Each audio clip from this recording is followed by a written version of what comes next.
Bon, tout d'abord, pourquoi faut-il nettoyer les eaux usées avant de les rejeter dans la nature? Après tout, jusqu'à une époque récente, les égouts se déversaient directement dans les rivières, dans la mer ou même dans les champs en guise d'engrais. La loi qui impose que toute habitation soit raccordée à un système d'assainissement ne date que de 1992. Et encore aujourd'hui, tous les égouts ne sont pas filtrés par une station d'épuration. En fait, la nature est parfaitement capable de faire ce travail d'assainissement par elle-même. Mais les réactions chimiques qui mènent à la dégradation des polluants consomment l'oxygène dissous dans l'eau. Or, cet oxygène est vital pour la faune et la flore, et sa diminution entraîne l'asphyxie des espèces. La station d'épuration ne rejette pas de l'eau pure, ni même potable. Elle rejette de l'eau suffisamment peu polluée pour ne pas nuire aux espèces présentes dans le milieu. Le travail de dépollution continue ensuite de façon naturelle. Mais que trouve-t-on dans les eaux usées? Il y a tout d'abord les déchets solides, un peu volumineux, issus des toilettes ou de la cuisine. Ce sont par exemple des lingettes en papier, des cotons-tiges en plastique et toutes sortes d'objets qui ne peuvent pas se dissoudre dans l'eau. Certains de ces objets sont pourtant biodégradables, mais ils n'ont pas le temps de se dégrader complètement avant d'atteindre la station d'épuration. Il faut savoir que dans les égouts, l'eau s'écoule à une vitesse minimale d'environ 2 km/h, et même si la station d'épuration est située après 50 km d'égout, les déchets ne mettent au plus qu'une journée pour l'atteindre. Or, les temps de dégradation des déchets sont bien supérieurs à une journée. Par exemple, le papier toilette met plusieurs semaines pour se dégrader complètement, et un mouchoir en papier met plusieurs mois.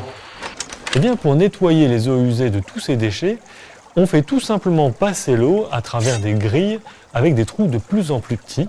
C'est le dégrillage. Les déchets récupérés sont envoyés à la décharge. Une fois ces déchets supprimés, il reste deux types de polluants, ceux en suspension dans l'eau et ceux dissous dans l'eau. L'étape qui suit le dégrillage permet de se débarrasser des corps en suspension. Elle vise les polluants plus légers que l'eau, comme les huiles, et les polluants plus lourds que l'eau, comme le sable issu par exemple de l'usure des canalisations. Et pour les récupérer, c'est facile. Les corps plus légers que l'eau remontent à la surface et ceux plus lourds se déposent au fond. On fait donc passer l'eau dans un bassin de décantation où l'eau circule très lentement. Le sable qui se dépose au fond du bassin est pompé et des grandes pales tournantes raclent la surface de l'eau pour évacuer les huiles dans des goulottes prévues à cet effet. Après ces traitements primaires, restent les composés organiques dissous dans l'eau, comme le sucre ou certaines graisses. Il y a aussi de l'ammoniac présent notamment dans l'urine et des phosphates issus par exemple des lessives. On pourrait même parler des médicaments rejetés dans les urines. Tous ces produits vont consommer beaucoup d'oxygène dissous dans l'eau et peuvent même être des poisons directs pour la faune et la flore aquatique. Dans la nature, ce sont des micro-organismes, comme des bactéries, qui dégradent les polluants. Dans la station d'épuration, on copie le processus naturel. Il y a deux solutions.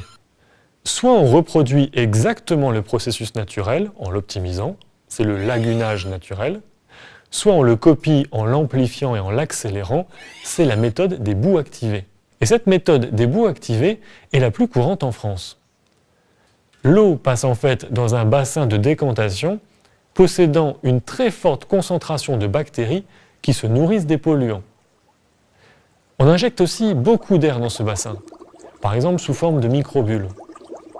En effet, les bactéries consomment beaucoup d'oxygène. Après son séjour dans ce bassin de décantation, l'eau est séparée des bactéries qui se présentent sous forme de boue.